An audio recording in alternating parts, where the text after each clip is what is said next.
Today, 3rd Nephi, chapters 20 through 26. Really exciting chapters. We're going to begin with kind of a larger perspective of God's promises and His work. We're going to spend some time talking together about what God is actually doing here and why Jesus is speaking very specifically about His work. Now you'll remember last time, Jesus had come down with a set of instructions from the Father, commandments to teach all these certain things about the house of Israel to these Nephites and Lamanites. And he'd only gotten partway through that list when he was kind of interrupted and changed plans. And it was a beautiful experience there in 3rd Nephi 17. Well, now it's day 2. He's back, and notice what he says in chapter 20, verse 10. And it came to pass that when they had all given glory unto Jesus, he said unto them, Behold, now I finish the commandment which the Father hath commanded me concerning this people, who are a remnant of the house of Israel. So he's given them the sacrament right before that in chapter 20, and now he says, all right, you're refreshed, you're filled, ready to go. I'm going to finish this commandment, and you need to know about the house of Israel. If you turn over to verse 27, it says, And after that you were blessed, then fulfilleth the Father the covenant which he made with Abraham, saying, In thy seed shall all the kindreds of the earth be blessed. Brothers and sisters, that passage, that promise that God gave to Abraham, that it's through you and your seed that all kindreds, nations, tongues, and people will be blessed, that is one of only 2 scriptures that I know of. I'm sure there are probably others, but those are 2 that I know of that are contained in all 4 standard works. And in that particular case, it's not just standard works, but it's Old Testament, New Testament, but also Book of Mormon, Doctrine and Covenants, Pearl of Great Price. Ironically, the other one that's included in all 4 standard works, Bible, Book of Mormon, Doctrine and Covenants, Pearl of Great Price, is going to come in the end of this lesson. So we're going to get both of them today. It's the passage from Malachi, chapter 4, verse 5 and 6. So we'll get that towards the end of the lesson. But let's pick up this one. Here's the key. God promised Abraham some things. And these blessings, this covenant, wasn't just for Abraham. It was through Abraham and through his family that all nations, kindreds, tongues, and people would be blessed. You'll notice you start this story with the Jews, this family of Israel that we've given this label to, the Jews, the Israelites. Now, what happens? All the kindreds of the earth are going to be blessed from this covenant given to this family. How does God do that? When they stay really, really homogeneous, they stay very faithful to marrying only in the covenant. Well, they come into the promised land. So here's Jerusalem, here's Nazareth where Jesus was raised most of his growing years. Just a quick overview. Abraham's seed comes in and takes the promised land. Later on, it divides into 2 kingdoms, the northern and the southern kingdom. You have 10 tribes up north. 721 BC, you have Assyria comes in and scatters, carries the northern 10 tribes captive. What do they take with them? They take with them memories, stories, in some cases scriptures, the Jewish scriptures, these perspectives, and it now goes out, so we have scattered Israel. And they take with them these blessings of the covenant in memory to one degree or another. Then what happens? The Gentiles, the non-Israelites that they live among, have the opportunity to be exposed to these things. Same thing happens in the New Testament. The Jews are taken in 68, 69, and 70 AD, and they're scattered again.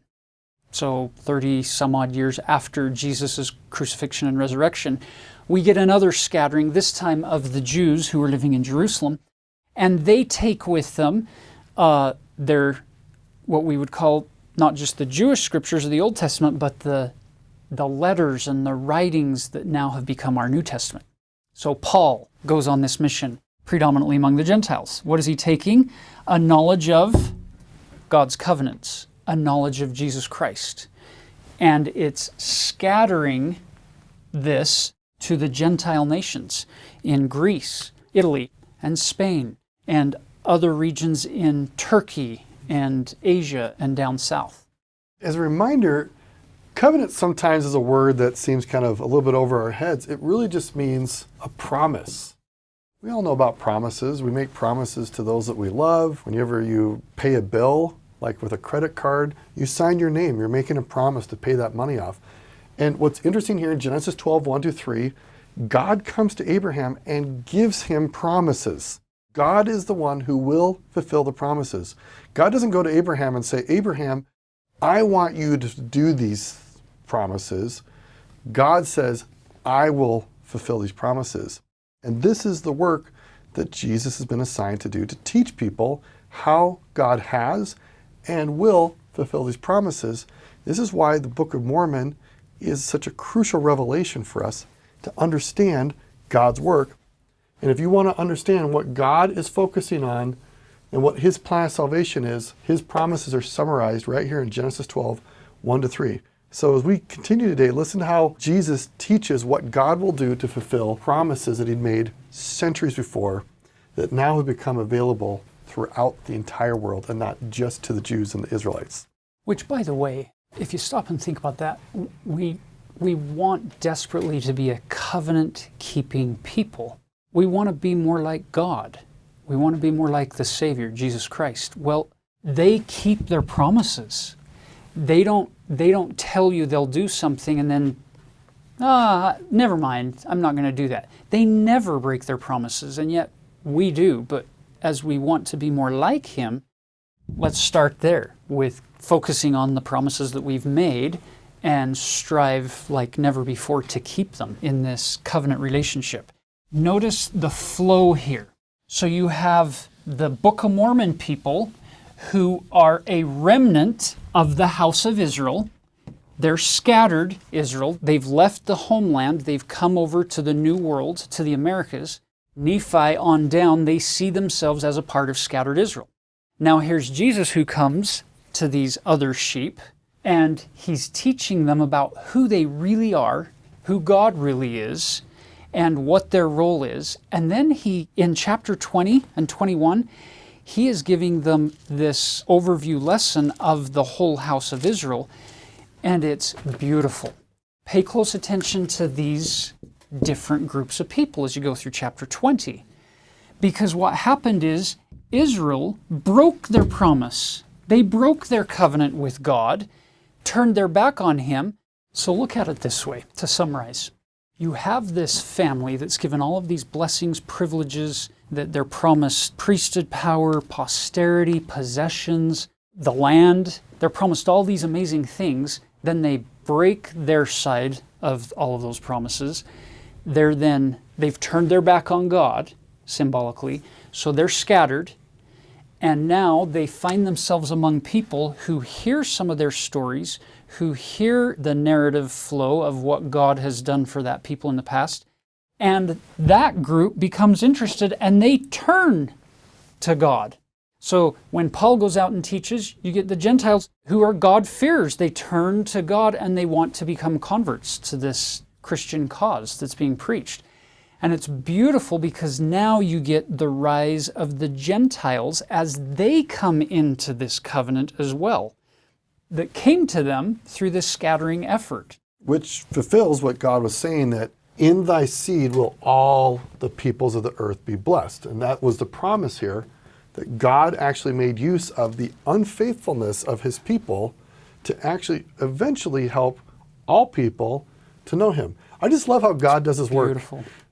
He's able to take what, from our perspective, seems like a failure, or like it's all lost, and he turns it into part of his plan to move it forward, and in some cases even accelerate it, it seems.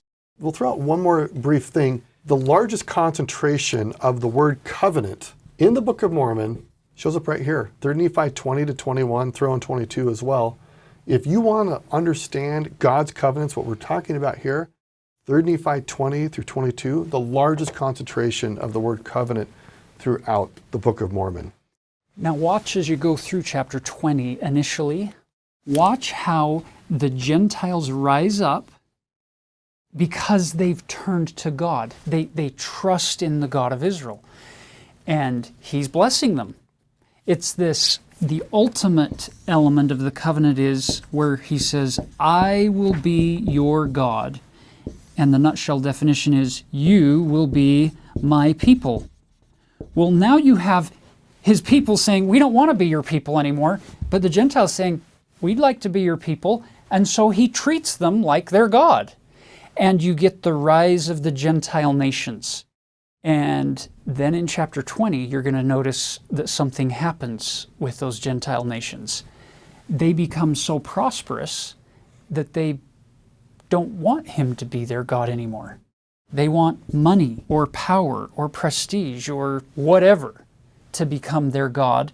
Then the promise says He will then turn back to those who had been scattered and eventually back here. So that the first shall be last and the last shall be first in this flow. Well, brothers and sisters, we're living in a day when the Gentiles and the Gentile nations of the earth increasingly seem to be turning their back more and more on God.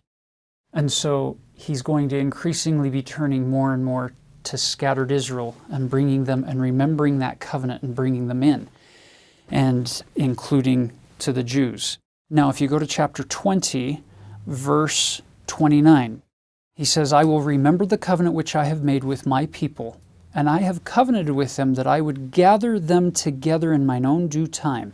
So we've talked a lot about the scattering, but now in our day, in the latter days, the focus here in the Book of Mormon is on gathering gathering them back into the house of Israel. And notice it says, bringing them into the land of their inheritance, which is the land of Jerusalem. Notice verse 32. Then shall their watchmen lift up the tower. 33. Then will the Father gather together them and give them Jerusalem for the land of their inheritance. You could just write in the margin, that really kicks off in 1948 when the Jews get to return to the land of Israel. Verse 34. Then shall they break forth into joy. 36, then shall be brought. 40, then shall they say. 41, then shall go forth. Brothers and sisters, what He's giving them is a this, then this, then this, then this. It's an ordered list of things that are going to happen leading up to the events preceding the second coming regarding the Jews in Jerusalem in the old world. Now you turn over to chapter 21, and in verse 1 through 7, you come face to face with one of the most complex sentences in the entire Book of Mormon, or thoughts. This one complete thought in verse 1 through 7, but Jesus is taking multiple tangents and subtangents before He finally comes back around and answers his initial setup from verse 1. And it's going to take 7 verses to do this. Basically what He's saying is, let me give you a sign that you'll know that God is beginning to fulfill His promise to then start this gathering process coming back this direction in the latter days. And by the time you get to the end of verse 7, you find out that the sign that Jesus is giving us from the Father is this right here. When you see this come forth, He says, then you know that God has begun to do His work. The momentum is now moving forward, and God is going to gather the elect out of the four corners of the earth for the last time. And we're going to fulfill all those promises which He made to Abraham. Now you'll notice that as you come down into chapter 21, the focus is more on scattered Israel and the New Jerusalem, where this one was more on the Jews and Old Jerusalem. Over in Israel, chapter 21 is more focused on New Jerusalem and the scattered Israelites. Notice verse 14. Yea, woe be unto the Gentiles, except they repent, for it shall come to pass in that day, saith the Father, that I will cut off thy horses out of the midst of thee, and I will destroy thy chariots. Your ability to move and transportation and to to have power and control and army kinds of things. Look at verse 15. I will cut off the cities of thy land and throw down all thy strongholds. These are strongholds of the Gentiles. And I will cut off witchcrafts out of thy land, and they shall have no more soothsayers. Just as a side note, often we in English read the word witchcrafts and we think only sorcery, like it kind of mentions soothsayers at the end of 16. The reality is in Galatians 5 in the New Testament, it talks about witchcrafts being a part of the world. The Greek word there for witchcrafts is pharmakeia. It has to do with drug use in that regard, or in that context. Unfortunately, that is a big part of our world today. It's a tool of the devil to bind the minds and the hearts and to create addictions. And it's painful for if you have loved ones or if you yourself have struggled with drugs and those kinds of addictions. It's painful. But you'll notice there are some promises. All of this power is going to be cut off one day. And then he gives you all these other things that are going to be cut off. Look at verse 20. For it shall come to pass, saith the Father, that at that day whosoever will not repent and come unto my beloved Son, them will I cut off from among my people, O house of Israel.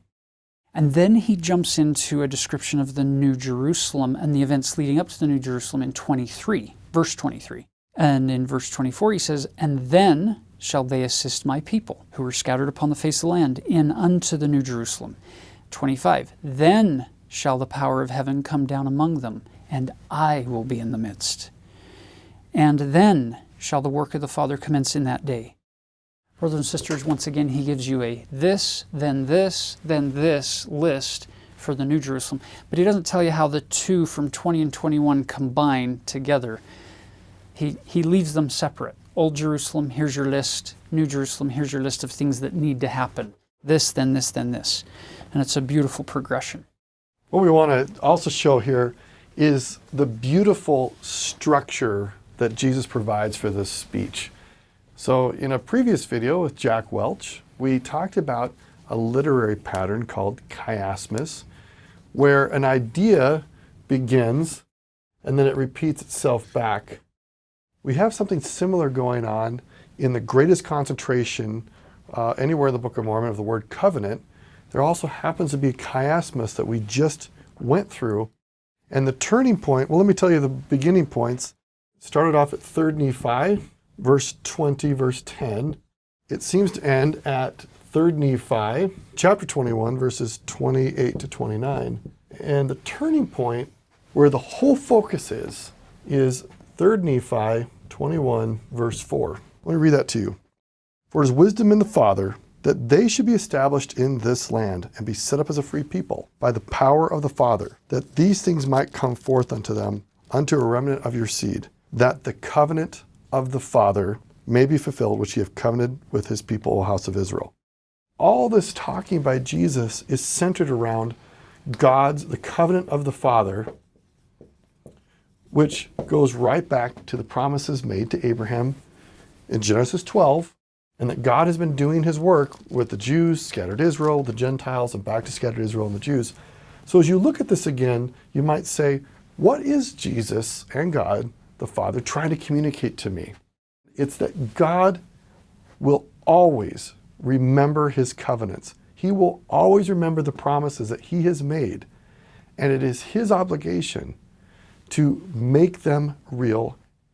And this process that we're seeing, Tyler's reviewed, is how God is going to make that happen. And again, it's centered, this whole these two chapters are centered on God fulfilling his covenants. And that's one of the biggest reveals of why Jesus showed up to the Nephites in the New World, is to reinstate to them, God is entirely trustworthy, fully trustworthy. You can always trust God because he will always remember his covenants and to fulfill them. Let's shift focus to what he teaches us regarding how that covenant is even possibly able to be fulfilled throughout time.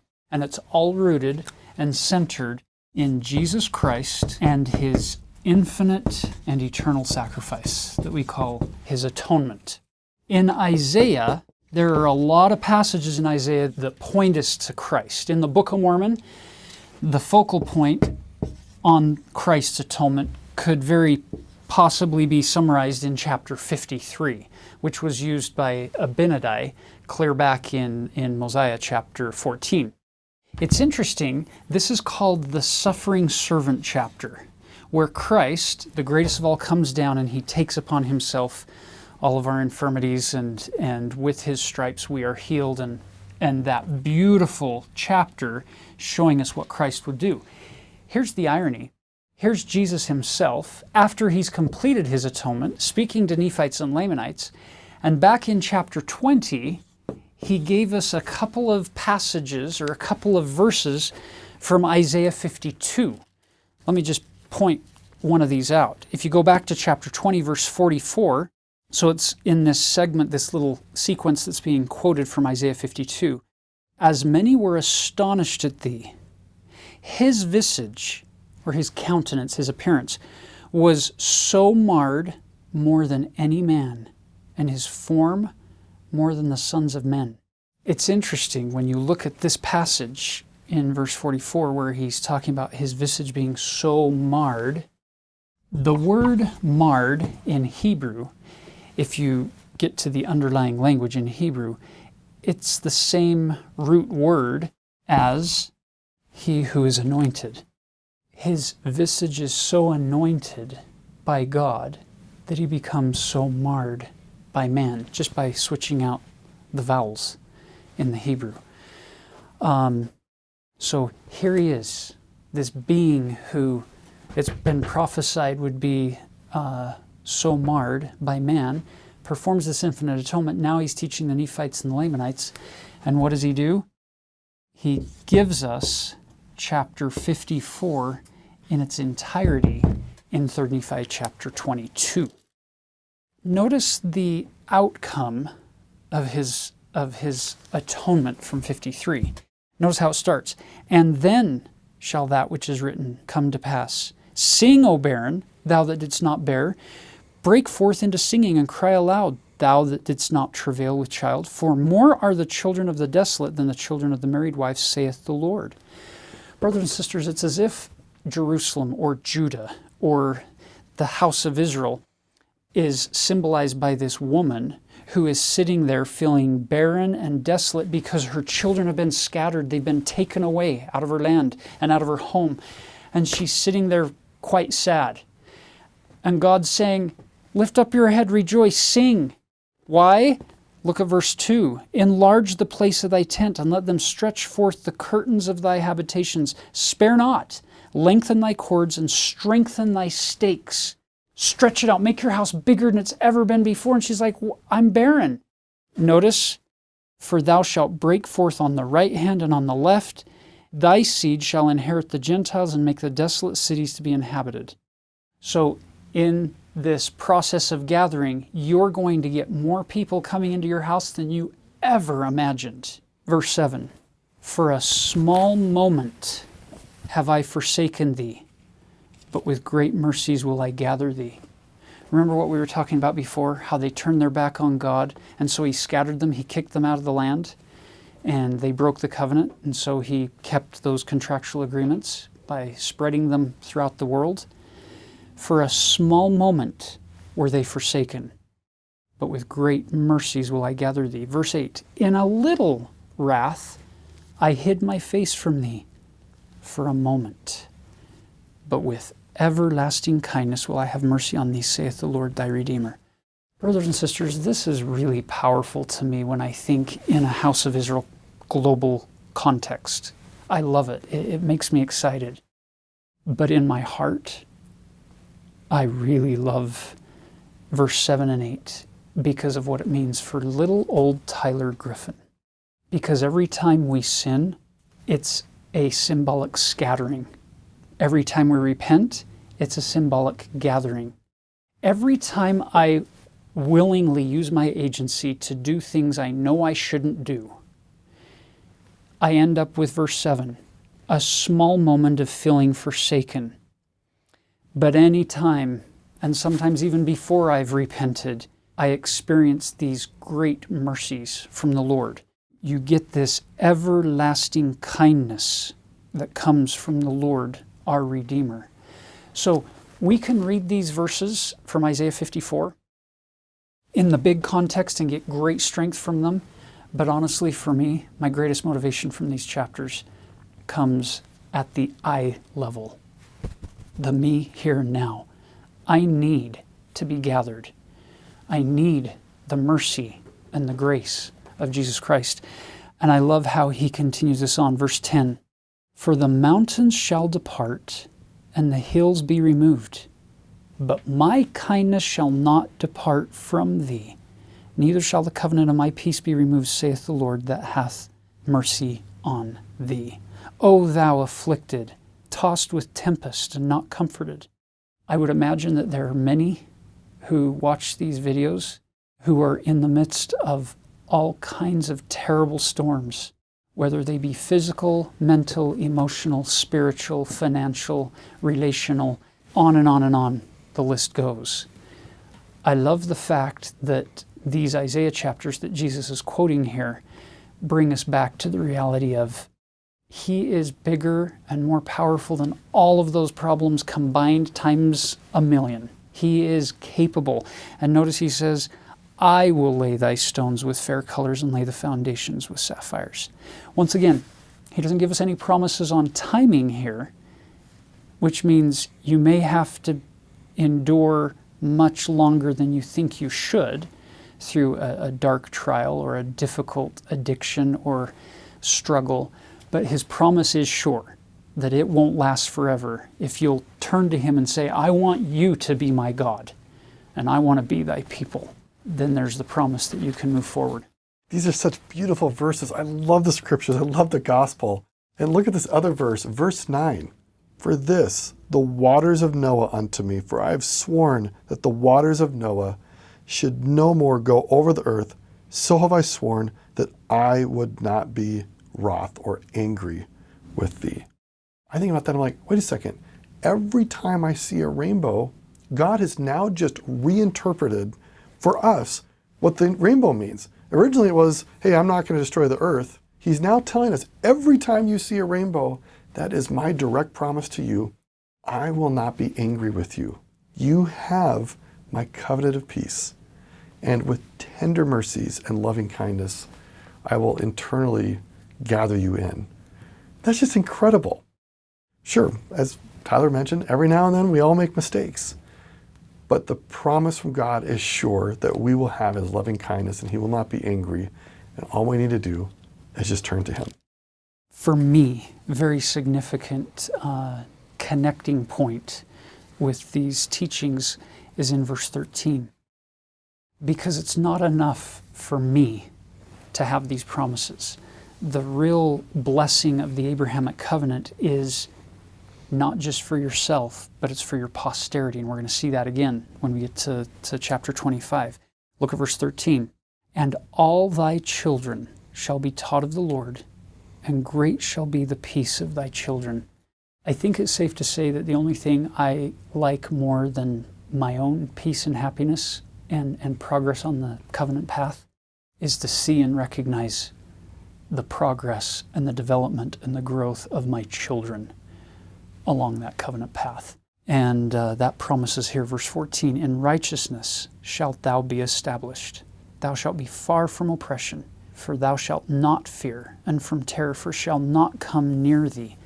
Brothers and sisters, if you've been terrified of the Lord or fearing punishment that might come because of stupid decisions we've made in life, can I just say, let that go, drop that at the Savior's feet, and say, yes, I have been very, very inappropriate in the way I've used my agency at times, and I desperately need help. And the promise is, he is a God of mercy. And we will taste more fully of that mercy if we stop beating ourselves and each other up because of past mistakes and look more to the gathering, not just the physical gathering of Israel, but the gathering of our own soul unto the God who gave us life. That's what Jesus' whole mission is about, is not to come down here to condemn us, but to come down here to save us. And he's very good at what he does. Now, chapter 23 opens with Jesus saying some very interesting things about Isaiah. So he's quoted Isaiah. We've skipped 53, but then he jumps to the outcome, 54, and these beautiful promises. Then he finishes that, and he says, verse 1, "Now behold, I say unto you that ye ought to search these things, yea, a commandment." This isn't a suggestion. It's not a recommendation. It's a commandment, which commandments are given as part of covenantal agreements and covenantal connections, and he is the author and the finisher of that faith or that covenant that he's made with us. So he's saying, I'm giving you a commandment, that ye search these things diligently, for great are the words of Isaiah. Don't you love learning from the scriptures by not just what they say, but what they don't say? You'll notice he didn't say, a commandment I give unto you to read Isaiah, or a commandment I give unto you to quote occasionally from Isaiah. He said, search these things diligently. Brothers and sisters, if you just read Isaiah, you're not going to get much out of him. You have to search. You have to understand the covenantal language he's using. You have to understand some things about the lands that he's referring to, and the people, and the manner of prophesying among the Jews.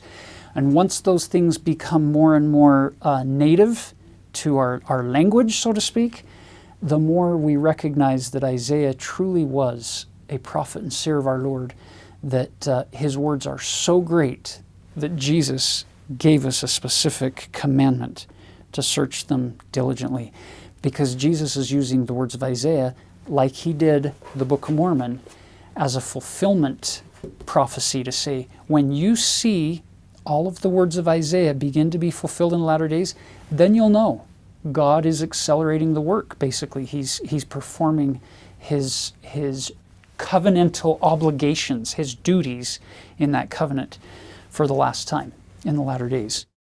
Then he goes to the scriptures and he asks Nephi to come forth, and he says, didn't I command Samuel, my prophet, Samuel the Lamanite, to prophesy unto this people, and the saints would arise from the dead and appear unto many, in verse 9? And it's not written in here. And then he gives a commandment to Nephi, make sure that's written in there. Now, we're not clear. Does that mean that Nephi had already written most of the prophecies of Samuel the Lamanite, but had left out that one particular issue about the graves opening? He's not clear in the text. Or did he completely leave out all of Samuel the Lamanite's speech entirely, and it needs to be put in, including this part? I don't know. And that's less important than the fact that Jesus wanted that particular part of Samuel's prophecies to be included. I think that's important because, once again, it's wonderful to know about the resurrection of Jesus Christ, but the so what part of that is you are going to also be resurrected. Once again, bringing it down to the I level, you and me level, to say we will be brought forth. And so Nephi rectifies that situation and puts that in, and gratefully we have Samuel's prophecies. Now, chapter 24. Jesus opens this chapter by telling them, there are scriptures that you didn't have with you when you came over. Because Malachi is our last prophet in our Old Testament, writing approximately 400 BC. Well, Lehi left Jerusalem 200 years before that. So he's not known to these people over in the Americas. So Jesus gives them two chapters, chapter 3 and chapter 4, which for us, in our KJV, King James Version of the Bible, are the last two chapters of the Old Testament. And they're rooted in covenants. Interesting. Covenants come back again. Now, before I jump into what we're going to talk about here with Malachi 3, let me just say this. Most people, when they think about Malachi 3, they just think about tithing and the commandment for tithing. But look at the context that leads into tithes and offerings. There's a reason for those, and it's not financial. Look at verse 7. Even from the days of your fathers, ye are gone away from mine ordinances, and have not kept them. Return unto me, and I will return unto you, saith the Lord of hosts. But you say, and wherein shall we return? So he's saying, you've broken this covenant. You've turned your back on me, and you've left me. And he says, return to the covenant, return to me. And he's asking this question, well, how can we return? And then he gives the answer. How do you return to this covenant? Look at verse 8. Will a man rob God? Yet ye have robbed me. But ye say, wherein have we robbed thee? The answer, in tithes and offerings. Now that's odd. They've broken a covenant and they need to return to the covenant. How do they return? He says, through tithes and offerings. Brothers and sisters, let me share a little parable with you to teach this principle. This is my favorite non-scriptural parable of all time. I love this. It was told by Elder James E. Talmage clear back in the early 1900s, and I'm going to modify it slightly. I'm going to take some license and tell the story just slightly different than how he did in General Conference many, many years ago. It's called The Parable of the Grateful Cat. Once upon a time, there was a naturalist lived out in the woods in a cabin. One day he's walking home past a little pond near his home, and there are two neighbor boys who walk up to the pond carrying a picnic basket followed by a mother cat. They set the picnic basket down. The first boy reaches into the basket and pulls out a brand new born baby kitten. Turns to the pond. Mother cat is going ballistic on the shoreline. She's not happy as the second boy is reaching in for another kitten. The naturalist stops them, says, hey, wait a minute. And he comes down and he knows that they're poor. So he says, can I buy them from you? They agree. He gives them some money. He takes the basket and goes to his cabin and they go home. Which direction does Mother Cat go? Pretty obvious, she's going to follow the kittens. So he makes a little corner in his cabin with a blanket and provides some milk or cream for the mother cat. Doesn't think much of it. The next day, the naturalist has a house full in his front room of distinguished guests who have come as he's sharing some scientific findings. Halfway through his presentation, through the front door that's open, walks Mother Cat up the center aisle. She drops at his feet the biggest, the juiciest mouse you've ever seen. Fresh caught. She hasn't eaten any of it. She just freshly killed it and drops it at his feet, rubs up against his legs, then turns and walks very proudly back out the door. There's the parable. Brothers and sisters, what just happened? Is the naturalist standing there thinking to himself, oh, a mouse, freshly caught, just what I wanted? The mouse means absolutely nothing to the naturalist. But the mouse meant a great deal to the cat. And he recognized the sacrifice that was made. She gave up something that would have meant a great deal to her as an expression in a cat's way of expressing gratitude for what had been done to save her young. She's now dropping a thank you gift at his feet. Because in her mind, what could a living organism want more than a freshly caught mouse? When in reality, it's just going to cause him more work. Brothers and sisters, let's be clear. When I go to the servants of the Lord and I drop tithes and offerings at their feet, when I put that there and then walk away, don't think for a minute that God up in heaven is rubbing his hands together saying, oh, look at all this money that's coming in today. It's a fast Sunday. Look at all these donations and tithing offerings. Think of all the things I can do with it. Brothers and sisters, this doesn't mean anything to God. He created all the world. This is nothing. And some would say, oh no, Brother Griffin, God needs this kind of stuff in order to run the church programs. As the creator of worlds without number, how hard would it be for him to go to our prophet and say, you know that property that you own in such and such location? Just dig down 20 feet. And they dig down and find the world's biggest diamond mine that could solve any financial questions that could ever arise for hundreds of years to come. God could finance this church without even thinking about it. But he doesn't do it that way. He does it this way. It's part of the covenant, brothers and sisters. Tithes and offerings are not about dollar bills or currency in your own nation. It's about you saying, God, I love thee more than I love this. Just like the cat saying, naturalist, I love you and I'm thankful for what you did, so I'm going to sacrifice something that means a lot to me as a sign of my gratitude to you. Now, let's follow this for just a second. What does God do with this when we drop this at his feet? Because unlike a mouse at a naturalist's feet, God can actually do things with this. He takes our, once again, mortal offering, and he turns it into some things that become eternal. He builds temples. He prints scriptures. He publishes general conference. He provides means for the general authorities to run the programs of the church worldwide. He provides a missionary program. All of these things that he doesn't need in order to be saved. He's already saved. But they help us on our journey to become more like him. Elder Talmage finished his parable, and he said, our need to sacrifice for God or give things to God is incalculably greater than his need for our service to him. God doesn't need us to serve him, but we desperately need to serve him as a sign that we're returning unto him. And one means that he has done that is through tithes and offerings. Brothers and sisters, there are some of you who are thinking to yourself, I can't afford to pay tithing. Can I just say, we're talking about the God of the universe, holding worlds without number in his hand.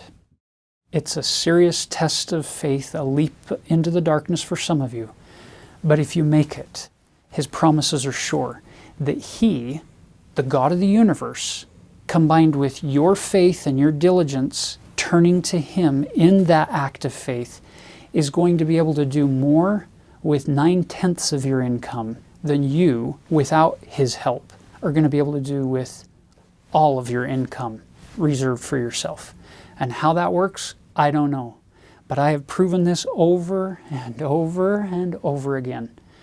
My wife and I, in our marriage, and before that even in my life. Look at the promise. Verse 10, bring ye all the tithes into the storehouse, that there may be meat in mine house, and prove me now herewith, saith the Lord of hosts, if I will not open you the windows of heaven and pour you out a blessing, that there shall not be room enough to receive it. This is one of those principles of the gospel, brothers and sisters, that we could preach forever, and it won't do nearly as good as you living it, putting God to a test, and see what happens. Twice in one lesson, there's two references to Noah.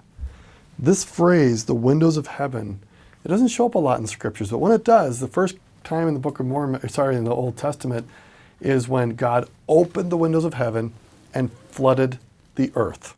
Flooded it. And that's the reference he's talking about here, is like, go ahead and test me. Pay your tithing, pay your offerings, and see if I won't basically flood your life like I did in the time of Noah. And let me just share a very brief story. Once when I was in grad school, I was under serious financial distress, and I prayed to God, like, your promises were, if I paid my tithe and offerings, that you would take care of me. And God sent a little flood, literally. I lived in a small basement studio apartment, and one night a massive thunderstorm flooded my apartment. And the landlord gave me 3 months of free rent because of that, which allowed me to survive. And I just think, Lord, I really wanted the flood of your blessings, but I didn't need a literal flood. But he just has a good sense of humor. And I think it's important for us to acknowledge the fact that sometimes we as human beings put an unreasonable expectation on God that if I pay this, then somehow I'm going to become rich. That's not his promise. He'll open the windows of heaven and pour out blessings upon you. It may be financial in nature, but it will probably be spiritual for sure, along with a variety of other ways that might be related to health or peace of mind or opportunities for different employment or a move. Different opportunities will come as we put our trust in him. It really is that simple. He says, I'll be your God. Just be my people. And if you'll treat me like a God, I'll treat you like my people. And I know how to take care of my people. But I also know how to try my people. And I know how to prove them by giving them tests. So don't assume that just because you pay your tithing, all of a sudden life's going to get easy. It'll still be a test. Now, chapter 25, he takes us into Malachi 4, the last chapter. And this is one of those other passages that is included in all 4 standard works, verse 5 and 6. You'll notice here, verse 5, "Behold, I will send you Elijah the prophet before the coming of the great and dreadful day of the Lord." The Jewish tradition, the rabbinical tradition among Jewish people, is that before the Lord, the Messiah, will come, that Elijah will come to turn the hearts of the fathers to the children, and the children to the fathers.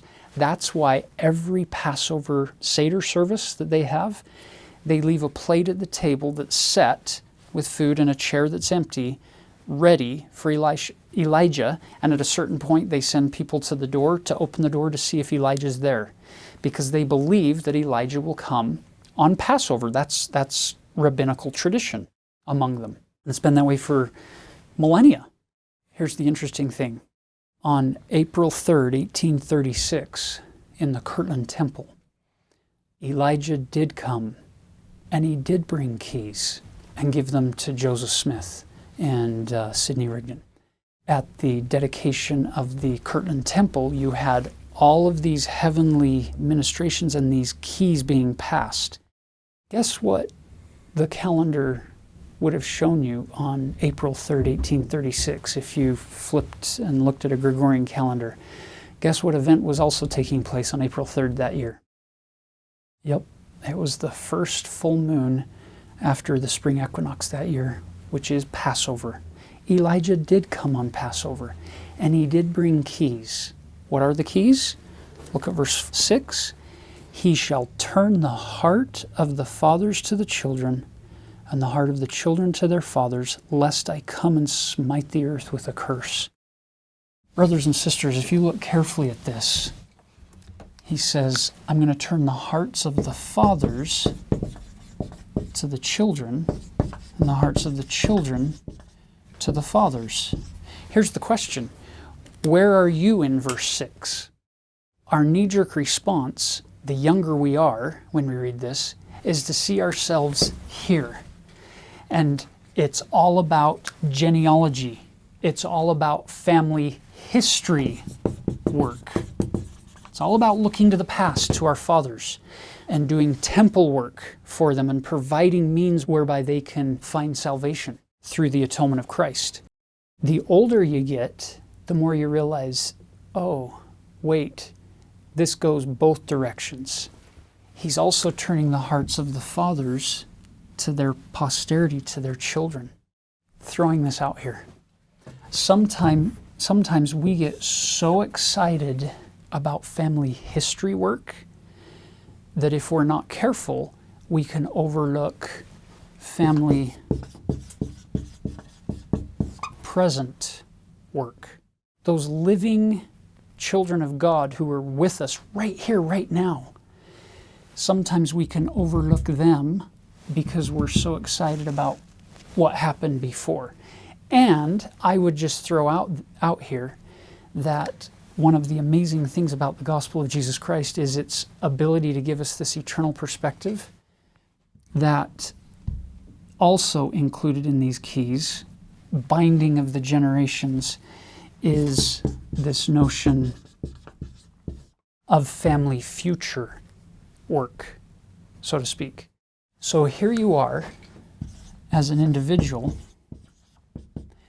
and you find yourself at this pivot point between, here we are in the present, between the past and the future, and we're one link in that chain. And we understand that there are people who, for a variety of reasons, don't get the opportunity to be literally biological parents or to adopt children in this life or to get married. God knows all things, and He'll provide means whereby nobody will be denied eternal blessings in this family sense eternally if they keep the covenant now.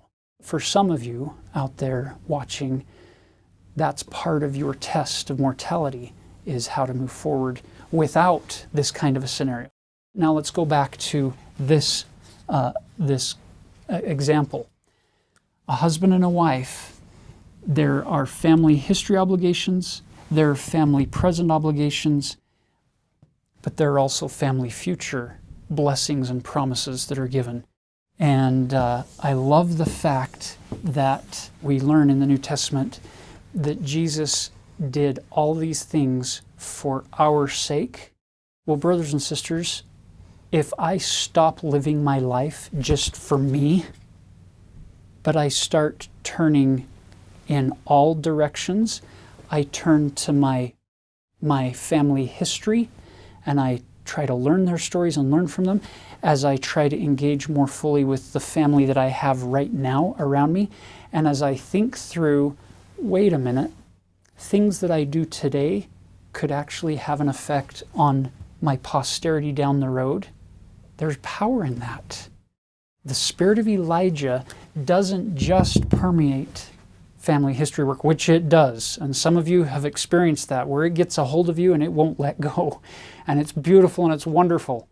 But I think it also has the power to help us see ourselves in this perspective of future posterity, and things that I do today can actually have a positive benefit on them down the road. And so I love that Christ is allowing us to see this final 2 verses of the Old Testament in this context with the Nephites and Lamanites, saying, if Elijah doesn't come and bring those keys, the whole earth is utterly wasted. We've totally wasted all of our time. But Elijah did come, and he did bring those keys, and we're not wasting our time. And God is gathering the elect out of the 4 corners of the earth. And he is inviting and encouraging all of us to return unto him. 3 Nephi 26, a beautiful chapter, basically closes Jesus' experiences with the people. And it's interesting how he concludes. He commands to make sure that things are written down. It's really hard to remember things unless there's a record.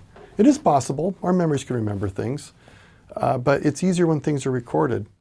And he also encourages and focuses people on ordinances to put order into the gospel. And the most important order for him initially was, let's get people baptized. And it's interesting how at the end of the chapter, this is 2021, that people did all the things that Jesus commanded, and they who were baptized in the name of Jesus were called the Church of Christ. So if you remember way back in 3 Nephi 11, one of the first things Jesus talks about is baptism. And here at the end of his time with the people, he focuses yet again on baptism. And we see this conclusion, the people were baptized. Now, at this point, many of us have been baptized. The sacrament is the renewal of that ceremony. And we do that in the name of Christ. And it invites us to remember on a daily or a weekly basis that we are covenanted to God, that we are loyal to him. And all the promises we've been talking about, they are all live. They're all there for us. And as we choose to turn to God through baptism and the weekly partaking of the sacrament, those promises become real in our lives. And this is one of the major reasons why Jesus showed up, is to institute and remind us that God's promises are alive and well for us. We love you. We appreciate who you are. May the Lord's blessings be upon you.